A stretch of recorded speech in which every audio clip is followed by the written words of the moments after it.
This Nav album, it's No, please, anything but this. You're doing it 2 times to my boy. It's The greatest rapper of all time. It's not good.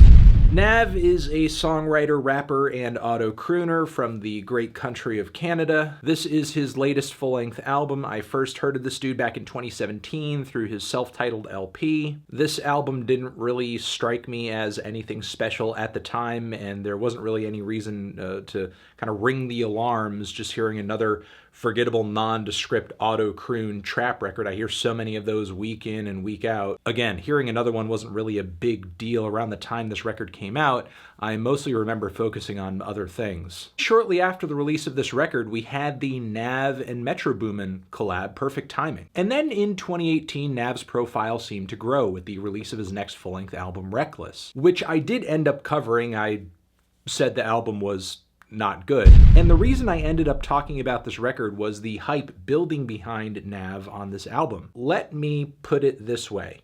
When it comes to Nav's last full-length album, I'm not really sure if there's a nice thing I can say. The instrumentals and the beat choices Nav makes on this record absolutely suck. Totally bland, totally run-of-the-mill, nothing fun or exciting or hard-hitting or even intoxicating about them. I'm not saying Nav's instrumentals are like the worst thing I've ever heard in my life, but there's absolutely, positively nothing special about them whatsoever. Then let's move on to Nav's singing, his rapping, the vocals generally, which are about as expressionless as I think current day vocals in hip-hop get. During a time when it seems like rappers are doing everything they can to stand out and be wild and be crazy and scream their brains out and go absolutely mad, Nav is kind of an anomaly. I actually likened his vocals on his last record to that of a robot, mimicking the sound of a human voice. When it comes to the substance of Nav's songs, there's not really anything particularly special about that either. Just very by the numbers and run-of-the-mill braggadocio and of grandeur, which is typical for this style of music, typical for this genre,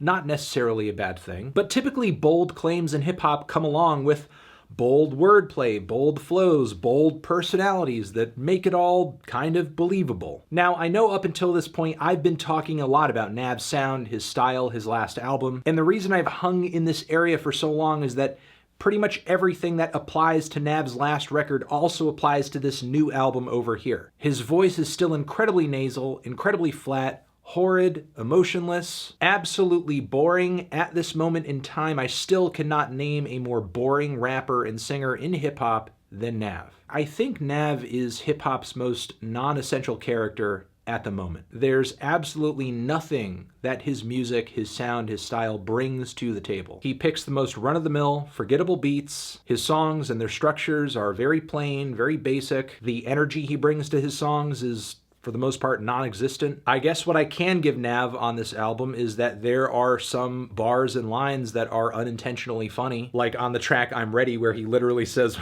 "What's the game without me?" Like, you literally bring nothing to the game right now. On top of it, you quit a while ago. Like, you claimed that you were quitting music and the entire internet clowned you. If Nav never came out with another album ever again, the game would look exactly the same. It would progress the exact same way. Arguably, Nav's biggest point of exposure was at the end of that Travis Scott song where everybody made a huge joke of how low he was mixed. Also, on the track Taking Chances, Nav drops this bar about selling his soul. But if Nav has had a soul, I have not heard it yet, not on one of his songs. He has the audacity to put a song on this thing titled Price on My Head. And this song actually features The Weeknd, who delivers, believe it or not, an absolutely horrid feature. Throughout his vocal passages, he's kind of like slipping back and forth in between this falsetto, castrato vocal range, and it's easily some of the worst vocals he's laid to tape. But still, even with me not caring for Abel's voice that much on this track, hearing him is actually kind of a breath of fresh air from the soulless and monotone and absolutely mind-numbing rapping and singing from Nav for the duration of this album. In fact, nearly every feature on this record is a nice breath of fresh air from Nav's horridly boring voice. Meek Mill provides a pretty decent feature on here, and Young Thug goes way harder on this record than he ever really needed to. He also admits to wanting to have sex with his aunt, so, you know, there's also that. There's an unexpected beat switch on this track that miraculously somehow makes the song worse. You would figure it would be the opposite given just how one-dimensional most of the songs on this thing are, and that maybe a switch would kind of bring a nice change of pace, make the songs on this thing more dynamic, but no, it actually becomes more difficult to listen to. Sadly, the album doesn't get any better as it progresses in its final moments. The song Why You Cryin' Mama, despite the lyrics being as heartfelt and as personal as they are, Nav doesn't really put any more heart into this track than he does any other song here. It's just as flat and as boring and as sonically nondescript as the rest of the record. I will say the closing track and the track to Your Runners, both of these songs have beats that go